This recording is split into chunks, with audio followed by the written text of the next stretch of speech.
Jordão.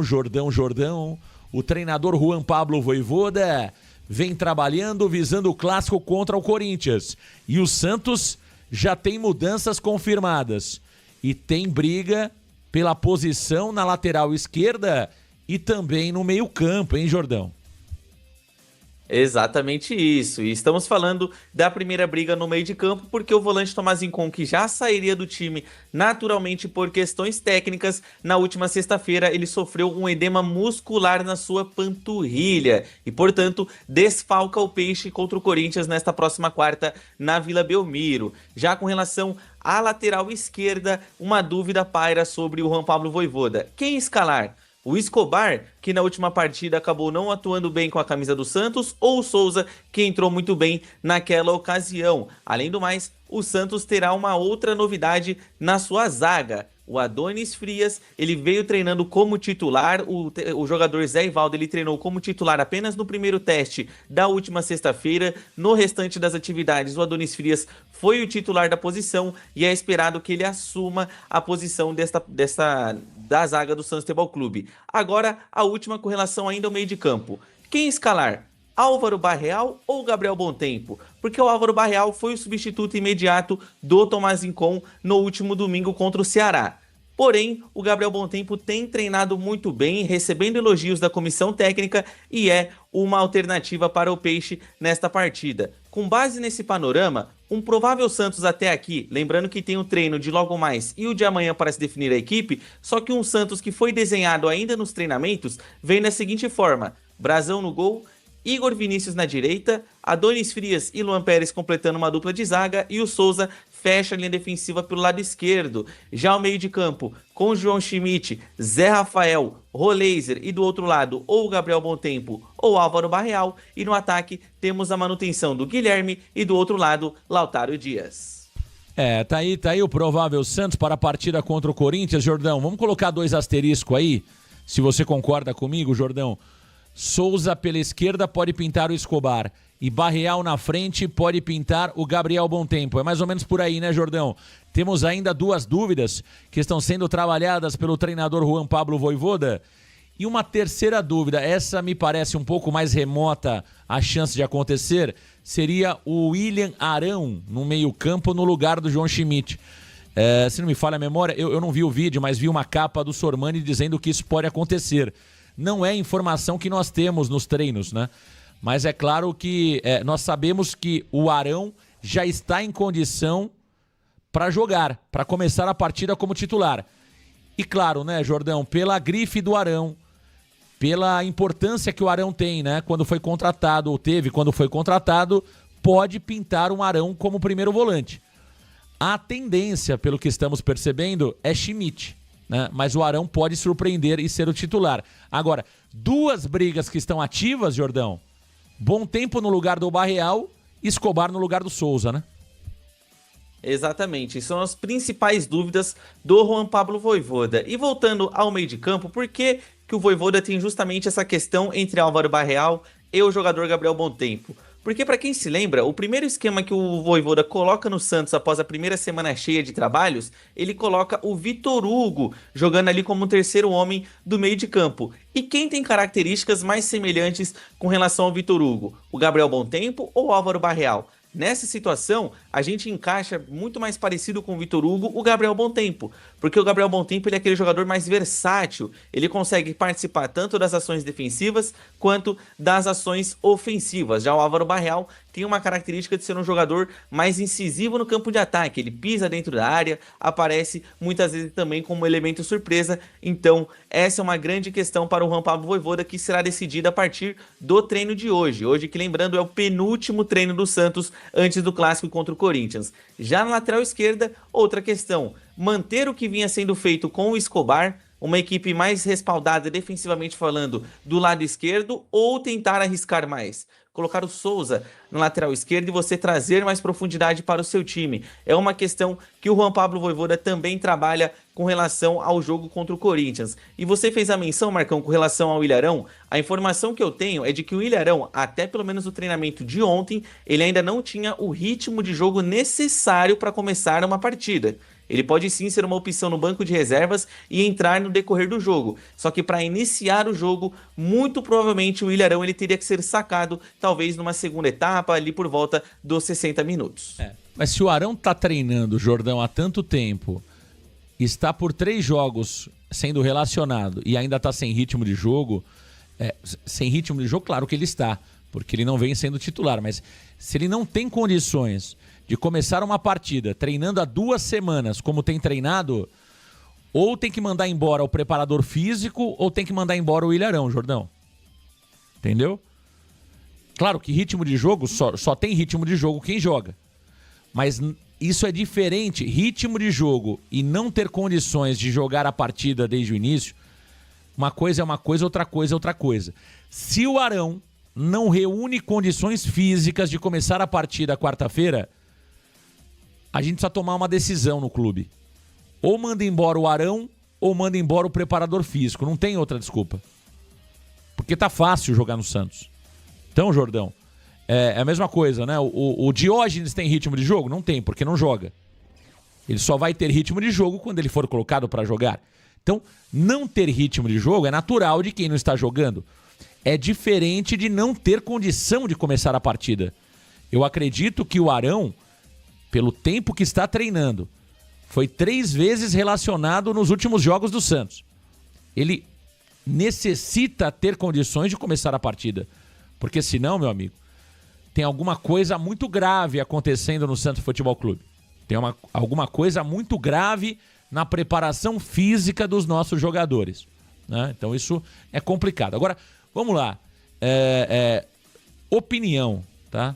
Souza e Escobar. Eu estava lendo uma matéria da Laura Marcelo, Jordão, e ela dizia que o Souza estaria até desanimado por não ter recebido tantas oportunidades do treinador Juan Pablo Vojvoda, né? Isso estaria afetando a parte emocional já do Souza, que ele estaria meio cabisbaixo, porque acredita que pode jogar mais e ter mais oportunidades e vem perdendo um certo espaço com o Vojvoda. Veja, pelo que jogou o Escobar contra o Ceará e pelo que jogou o Souza contra o próprio Ceará, eu voltaria com o Souza como titular, Jordão. Não sei se será essa a decisão do treinador Juan Pablo Vojvoda, mas no meu entendimento é hora de recolocar o garoto Souza como titular da equipe. No meio-campo, Jordão, olha, eu gosto do Gabriel Bontempo. Eu acho que ele está mais próximo do Vitor Hugo. Se a ideia do treinador Juan Pablo Vojvoda inicialmente era ter o Vitor Hugo como titular ao lado do Roleiser, qual que é o jogador que mais se assemelha em termos de características com o Vitor Hugo entre Barreal e Bontempo? É o Bontempo. É o Bontempo. O Barreal pode ser uma arma importante na segunda etapa, porque o Santos normalmente morre no segundo tempo em termos físicos. Falta perna para o Santos no segundo tempo. Talvez guardar o Álvaro Barreal como arma para o segundo tempo, Jordão, possa ser interessante. Você entra com bom tempo e aí no segundo tempo você coloca o Álvaro Barreal para manter, né, a intensidade. O Barreal pode ser um jogador para matar o jogo no contra-ataque, porque não dá, Jordão, para contarmos com Bilal, com Gustavo Cabadeiro, Tassigol, que o senhor tanto gosta, entre outros, viu, Jordão? Não dá mesmo, Marcão. E além do mais, esse ponto interessante dessa disputa entre Álvaro Barreal e Gabriel Bontempo tem uma outra questão. O Corinthians costumeiramente joga com 3 jogadores que têm capacidade de marcar ou têm ímpeto físico no jogo. A exemplo, Ranieri, José Martínez e o Maicon. Todos esses jogadores, eles têm características de serem tanto marcadores quanto jogadores que conseguem pisar em dado ponto dentro da área. Exceto ali o Ranieri, que é um jogador muito mais defensivo. Então o Santos não pode cometer o mesmo erro que aconteceu no jogo do primeiro turno. Naquele primeiro turno, o Santos perdeu alguns gols incríveis com o Zé Ivaldo, outro com o Álvaro Barreal, só que quando a gente olha o todo da partida, principalmente na segunda etapa, onde o Santos decai demais fisicamente, esses 3 jogadores dominaram o meio de campo. Naquela ocasião não era o Michael, era o André Carrijo, só que ainda assim são jogadores que preenchem melhor os espaços. Então se o Santos entrar com o João Schmidt e Zé Rafael apenas naquele setor, eu acredito que nós vamos sofrer demais no meio de campo. principalmente nas transições. O José Martínez, ele é um atleta que corre muito, chega muito rápido ao campo de ataque. E em contrapartida, a gente vai ter jogando do lado dele o João Schmidt, que já é um jogador de mais lentidão, um atleta que não propõe tanto jogo, ele é um atleta muito mais burocrático. Então, se o Juan Pablo Vojvoda for pensar na mesma ideia tática que ele teve contra a equipe do Atlético Mineiro, aonde ele escala o Vitor Hugo, visto que o Galo colocou 3 homens no seu meio de campo, a melhor alternativa seria, claro, o Gabriel Bontempo, porque o meio de campo ganha jogo. E o Santos Futebol Clube, entrando como entrou, por exemplo, no último jogo contra o Ceará, com o meio de campo lento e muitas vezes sem ter ímpeto físico, certamente o Peixe sofrerá demais contra o Corinthians nesta quarta. Ô Jordão, e o Corinthians que tem alguns desfalques já confirmados, né? Hugo Souza tá fora, Matheus Bidu tá fora. Quem mais está fora do clássico? Quero que você fale um pouquinho sobre Memphis Depay, que jogou pela seleção holandesa nesse final de semana. Terá tempo hábil de voltar e jogar esta partida?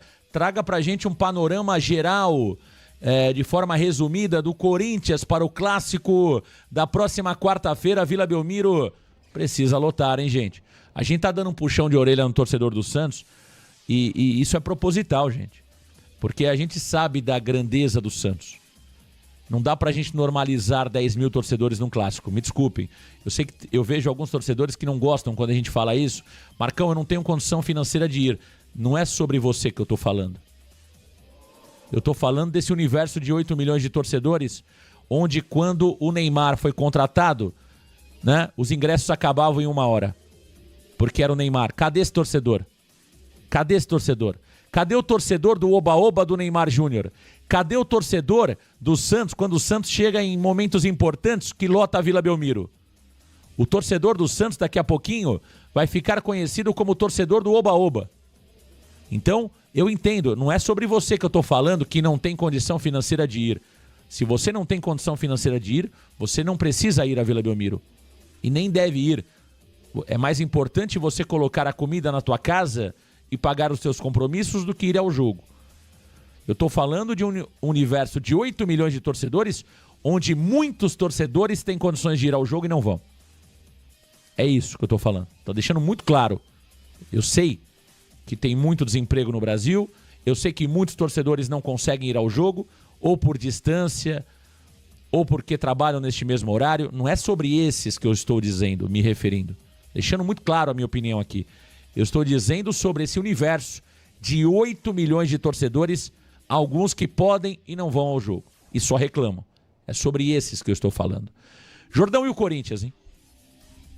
Olha, o Corinthians vem com desfalques importantes. O Hugo Souza já não jogaria naturalmente porque ele estava convocado para a seleção brasileira e não teria tempo hábil para voltar do continente asiático, mas ele também tomou o 3º cartão amarelo na partida contra o Mirassol e está fora. Quem será o seu substituto será o jovem arqueiro Felipe Longo. Já com relação ao Romero e ao Félix Torres, esses dois já não jogam a partida porque ambos estão com as suas seleções, sendo a seleção equatoriana para o defensor e a seleção paraguaia para o atacante. Já com relação ao Vitinho, ele sofreu uma lesão no seu posterior da coxa e está fora da temporada de 2026. O Matheus Bidu também está fora por questões de cartão amarelo e o Memphis Depay ainda é tratado como dúvida porque ele já não jogou 100% apto na Holanda. Porém, ele foi convocado mesmo assim, visto que ele é o jogador de mais desempenho técnico da equipe, principalmente considerando o setor ofensivo. Não à toa, em vitória sobre a equipe da Finlândia, ele marcou um gol